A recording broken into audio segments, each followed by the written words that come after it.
ओम प्रकाश वाल्मीकि परिचय। 30 जून 1950 में उत्तर प्रदेश के जिला मुजफ्फरनगर के गांव बरला में जन्मे ओम प्रकाश वाल्मीकि एक दलित लेखक और कवि हैं। उनकी आत्मकथा जूठन दलित साहित्य में मील का पत्थर मानी जाती है। उन्हें बचपन में बेहद मुश्किल हालातों का सामना करना पड़ा। उन्होंने एमए तक की शिक्षा ग्रहण की। पढ़ाई के दौरान भी उन्हें मानसिक प्रताड़ना झेलनी पड़ी। महाराष्ट्र प्रवास के दौरान वे दलित लेखकों के संपर्क में और डॉक्टर अंबेडकर की प्रेरणा से दलित रचनाओं का पाठ किया।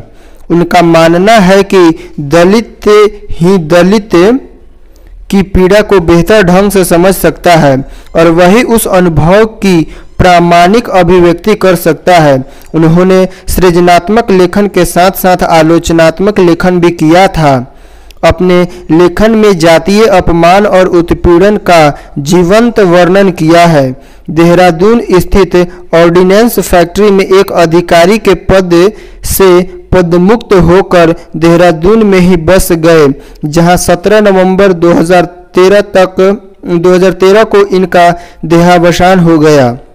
उन्हें उनके साहित्य कर्म के लिए 1993 में अंबेडकर राष्ट्रीय पुरस्कार, 1995 में परिवेश सम्मान और साहित्य विभूषण पुरस्कार से अलंकृत किया गया। प्रमुख रचनाएं: आत्मकथा जूठन 1997, कविता सदियों का संताप 1989, बस बहुत हो चुका 1997, अब और नहीं 2009, कहानी संग्रह सलाम 2000 ईस्वी, घुसपैठिए 2004, आलोचना दलित साहित्य का सौंदर्य शास्त्र, वाल्मीकि समुदाय का इतिहास, सफाई देवता 2009, दो चेहरा नाटक लिखे हैं। घुसपैठिए ओम प्रकाश वाल्मीकि एक विश्लेषण। कहानी का आरंभ आत्महत्या की खबर से होता है। मेडिकल कॉलेज का दलित छात्र सुभाष सुनकर सवर्णों की प्रताड़ना से तंग आकर आत्महत्या कर लेता है। और यह कोई पहली आत्महत्या नहीं है। इससे पहले फाइनल वर्ष की छात्र सुजाता की आत्महत्या हुए ज़्यादा समय नहीं हुआ था। अखबार में सुभाष की आत्महत्या की खबर पढ़कर राकेश स्तब्ध रह गया। उसके सामने वो स्मृतियां आ गई जब सुभाष उसके घर आया था और अपनी प्रताड़ना की दास्तां सुना रहा था। वह उससे उम्मीद कर रहा था कि वह अधिकारी है और साथ ही उसी के समाज का है, वह उसकी मदद जरूर करेगा।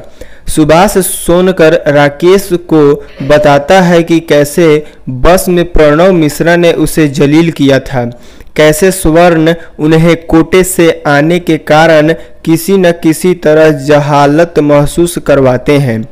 कोई अधिकारी, वार्डन, डीन उनकी शिकायत पर कार्यवाही नहीं करता, बल्कि कहता है कि कोटे से आए तो इतना तो सहन करना ही पड़ेगा।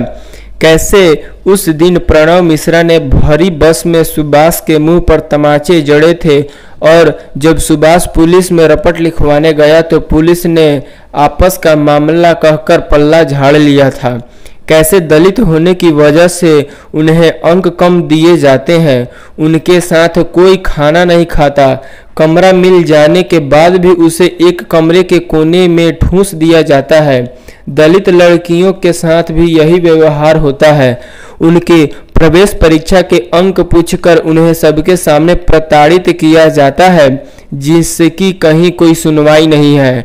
डीन, प्रोफेसर, वार्डनर, पुलिस सब के मन में यही भाव पनपा है कि ये दलित उनके हिस्से और अवसरों पर कोटे से सेंध लगा रहे हैं। राकेश के सामने सुभाष की दर्द भरी दास्तां पुनः प्रस्तुत हो गई थी। राकेश जानता था कि सुभाष एक मेधावी छात्र है, जैसे कभी वो हुआ करता था। उसने सुभाष और खुद को उसी पलड़े में पाया जिस प्रताड़ना को झेलकर वो यहाँ तक पहुँचा था, लेकिन आज वह उससे बच निकलना चाहता था। आखिर उसकी पत्नी इंदु भी तो यही चाहती थी, लेकिन कहानी में रमेश चौधरी जैसे पात्र इस पलायन और मौकापरस्ती की भावना से लोहा लेते हैं और राकेश जैसे पात्रों को उनका कर्तव्य याद दिलाते हैं। दरअसल यह कहानी आरक्षण के प्रति स्वर्ण सोच पर ही नहीं बल्कि आरक्षण प्राप्त करके बने हुए कर्मचारी, अधिकारी, नेता सब पर चोट करती है। यह कहानी उस मौकापरस्त लोगों पर भी व्यंग करती है जो स्वयं को समाज में दलित होने के कारण लांछित महसूस करते हैं और अपना सरनेम बदलकर अपने समाज के लोगों से कटने का प्रयास करते हैं। राकेश की पत्नी इंदु इसी तरह की मानसिकता से पीड़ित है, लेकिन यह मानसिकता सदियों की प्रताड़ना का प्रतिफल है जिससे वह अपने बच्चों और परिवार को बचाना चाहती है। वह कहती है, तुम चाहे जितने बड़े अफसर बन जाओ, मेल जोल इन लोगों से ही रखोगे जिन्हें यह तमीज भी नहीं है कि सोफे पर बैठा कैसे जाता है। आस पड़ोस में जो थोड़ी बहुत इज्जत बची है उसे भी क्यों खत्म करने पर तुले हो। गले में ढोल बांधकर मत घूमो। यह जो सरनेम लगा रखा है यही क्या कम है? कितनी बार कहा है कि इसे बदलकर कुछ अच्छा सा सरनेम लगाओ। बच्चे बड़े हो रहे हैं, इन्हें कितना सहना पड़ता है। इंदु की सोच पर रमेश चौधरी का वक्तव्य ऐसी सोच को उल्लाहना देता है और उन्हें उनके कर्तव्य की याद दिलाता है जिसे इंदु जैसे दलित संपन्न होने के बाद भूल गए हैं। तुम लोग अपने आप को समझते क्या हो? तुम लोगों को सिर्फ बड़े बड़े प्रमोशन चाहिए, वे भी आरक्षण के भरोसे। बच्चों को स्कूल कॉलेज में एडमिशन भी कोटा से ही चाहिए, लेकिन इन कोटों को बचाए रखने के लिए जब कुछ करने की नौबत आती है तो तुम लोगों को जरूरी काम निकल आते हैं या फिर दफ्तर से छुट्टी नहीं मिलती। तब रमेश चौधरी ही बनेगा बलि का बकरा, गालियां भी वही खाएगा। रमेश चौधरी कहानी का वह पात्र है जो दलितों में अपनी अस्मिता को लेकर आई हीन भावना को खत्म कर उनमें अपनी अस्मिता के प्रति जागृति लाना चाहता है। यह कहानी यथार्थ के इतना करीब है कि लगता है आपके पास घटित हुई है।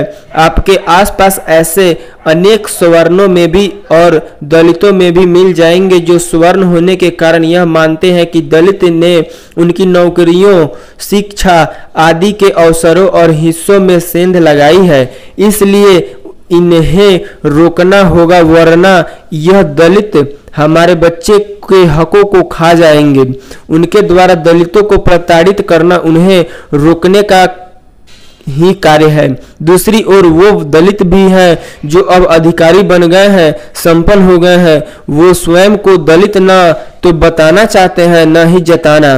वह हर उस चीज, नाम, उपनाम को किनारे कर देना चाहते हैं जिसे दलित होने का आभास होता हो। हालांकि कोटा उन्हें चाहिए। रमेश चौधरी ऐसे लोगों को आईना दिखाते हैं। रमेश चौधरी का चरित्र स्वयं ओम प्रकाश वाल्मीकि सरीखा लगता है। ओम प्रकाश वाल्मीकि की यह कहानी स्वानुभूति की उन प्रताड़नाओं के बारे में ही नहीं है जो गैर दलितों द्वारा उन्हें दी गई, बल्कि वाल्मीकि जी इस कहानी में अपने समाज के लोगों को अकर्मण्यता और हीनता को प्रताड़ना के रूप में दर्शाते हैं कि कैसे एक दलित दूसरे दलित की शव यात्रा में शामिल होने के लिए भी सोचता है कि कहीं उसके समाज में दलित होने का पता न चल जाए। हमारे आसपास प्राव, मिश्रा और इंदु दोनों तरह के लोग मौजूद हैं। हालांकि इंदु की हीन भावना उस प्रताड़ना के से उपजी है जिसे उसके पुरखे ही नहीं बच्चे तक उसके संपन्न होने के बावजूद भी स्कूल में झेला करते हैं। पर इसका हल यह नहीं कि हम अपनी अस्मिता को खोकर कोई नकली अस्मिता का जामा ओढ़ ले, घुस बैठिए। कहानी का केंद्रीय स्वर भी यही है और उसकी अंतर्वस्तु भी यही है। और इस विश्लेषण से ही ऐसा प्रस्तुत होता है कि हम इस कहानी को पूरा पढ़ें।